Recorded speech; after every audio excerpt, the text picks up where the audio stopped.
सभी साथियों को अस्सलाम वालेकुम। अभी मैं एक वीडियो देख रहा था जिसमें सकीम रईसा कुछ बातें कर रहा था। 6-7 मिनट की वीडियो थी। उसमें वो अहम बात ये कहता है कि एक नेता ने विधानसभा में भाषण दिया था कि प्याज से फोड़ देंगे। भाई कितनों की प्याज फोड़ दी तुमने?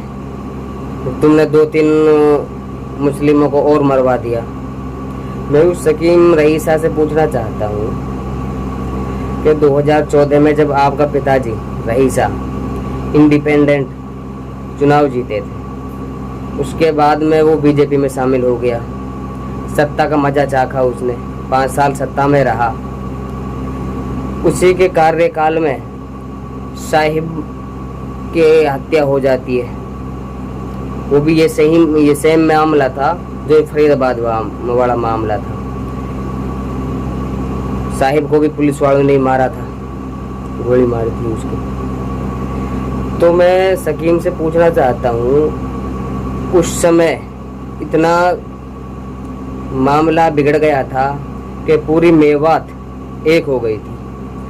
पंचायत भी उसी के विधानसभा में पुन्हाना अनाज मंडी के अंदर पंचायत हुई। सभी नेता वहां पहुंचे, पार्टी को अलग रख के कौमियत के नाते वहां सभी नेता पहुंचे। और तेरा पिताजी रईसा जो सरकार का नुमाइंदा था, सरकार का एमएलए था, सत्ता में रहते हुए जो सब कुछ कर सकता था, वो उस पंचायत में 1 मिनट भी नहीं पहुंचा। भाई मैं आपसे पूछना चाहता हूँ, क्यों नहीं पहुंचा? क्या वो हमारा भाई नहीं था? साहिब हमारा भाई नहीं था? क्या उसके बच्चे नहीं थे? क्या वो आपका विधानसभा का नहीं था? और उसको यूं ही मिटा दिया। पूरी सरदारी वहां जमा हुई, कई बार पंचायत हुई, डेड बॉडी को वहां रखा गया, उसको डेड बॉडी को जंतर मंतर ले जाया गया। न्याय की मांग के लिए न्याय मिलेगा। सभी नेता इकट्ठे होकर न्याय की मांग कर रहे थे। आपका पिताजी बाहर घूमने जा रहा है, उसको कौम से कोई लेना देना नहीं है, कोई मरे कोई जीवे। जबकि जब सारे नेता उस प्लेटफॉर्म पे आ गए थे, उस अनाज मंडी में पंचायत में शामिल हो रहे थे, तो आपका पिताजी शामिल क्यों नहीं हुआ? क्योंकि आपको कौम की हमदर्दी नहीं है, आप कौम को कुछ समझते ही नहीं हो, आप आवाज़ उठाने ही नहीं जानते। 5 साल रहा, क्या काम किया आपके पिताजी ने? विधानसभा में क्या मुद्दा उठाया? कोई मुद्दा उठाया विकास के मामले में मेवात के लिए? कुछ नहीं। 5 साल यूं ही बीत गए, अपना घर बनाया और कुछ नहीं बनाया। उसके बाद में NRC NPR आता है, उसमें आपका पिताजी नहीं बोला, आप नहीं बोले।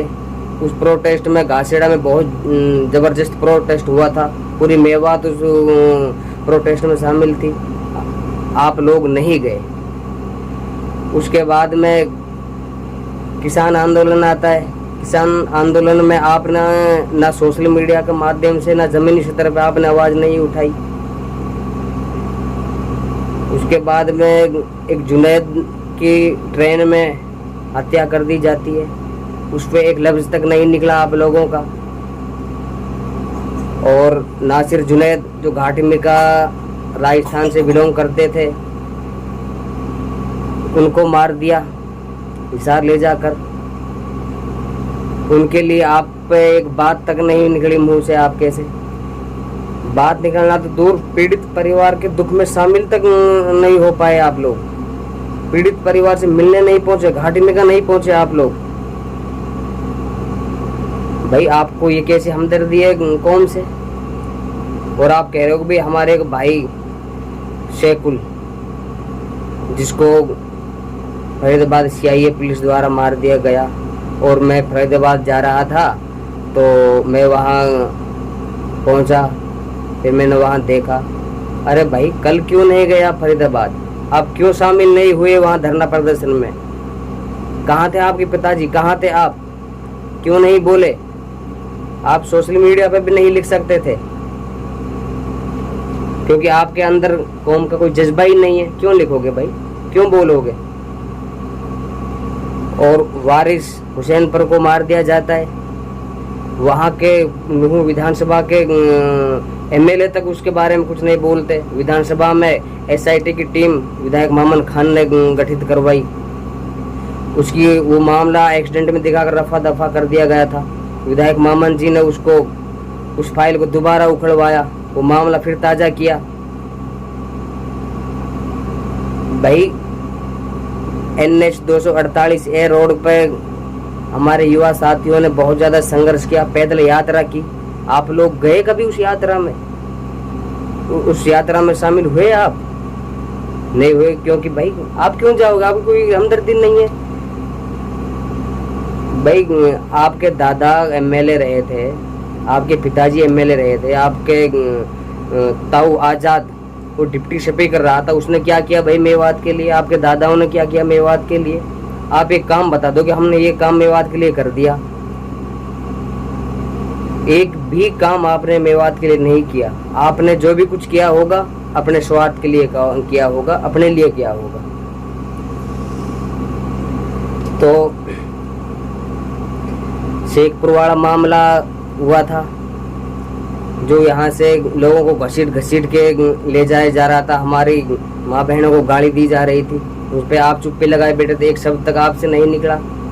और यहाँ सोशल मीडिया पे बैठ के आप ज्ञान फैल रहे हो कि भाई विधानसभा में उसने बयान दिया, भाषण दिया था कि प्यासी फोड़ देंगे। भाई इतना वो विधानसभा है, और बहुत हिम्मत चाहिए। और मैं सभी साथियों से कहना चाहता हूँ, आप उस वीडियो को, विधायक मामन खान की उस वीडियो को फिर दोबारा देखें जिसमें वो भाषण देता है। उसके चेहरे को देखिए, कौम के प्रति कितना हमदर्द है, कितना गुस्सा में रहता है वो। बहुत ज्यादा लगाव है उसको, क्योंकि उसको विधानसभा में भेजा है हम लोगों ने, आप लोगों ने 37,000 वोटों से उसको विधायक बना के भेजा है। और मैं सकीम रईसा खान से कहना चाहता हूँ, आपने कभी जीत हासिल की है 37,000 वोटों से? बस एक दूसरे की टांग खिंचाई करने में लगे पड़े हो। उसने वो कर दिया, इसने ये कर दिया, तुम्हारा बस की तो कुछ है नहीं। अगर कोई विधायक ऐसा बनता है जो कौम की आवाज उठाता है, मेवात में विकास करवाता है, कुछ काम लेकर आता है, हमारी आवाज को विधानसभा में बुलंद तरीके से उठाता है, मुख्यमंत्री के आंखों में आंख डाल के उठाता है, कभी उठाई आप लोगों ने? बोले आप तो यहाँ एक छोटी सी पंचायत में नहीं बोल सकते, वो तो विधानसभा में बोल रहा है भाई, जहाँ सारे सीएम, डिप्टी सीएम, एमएलए, मंत्री सब रहते हैं, जिसको पूरा देश देखता है, लाइव चलता रहता है, वो तो वहाँ आवाज उठा रहा है।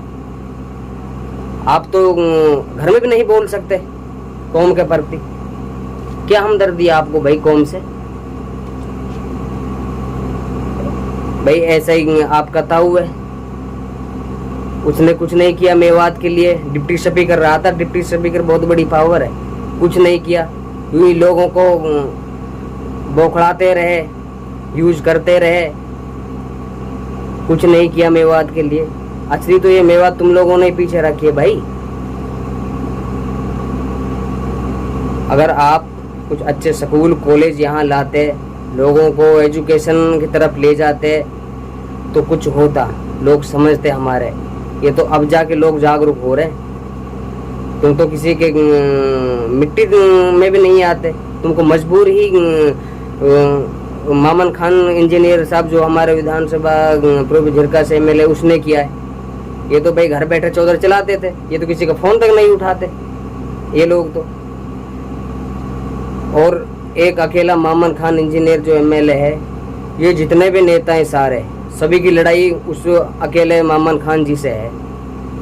क्योंकि वो क्यों है लड़ाई, क्यों हजम नहीं हो रहा आप लोगों के? क्योंकि भाई वो मेवात के विकास की आवाज उठा रहा है, मेवात के हित की आवाज उठा रहा है, वो कौम के हित की आवाज उठा रहा है, कौम का हमदर्द है।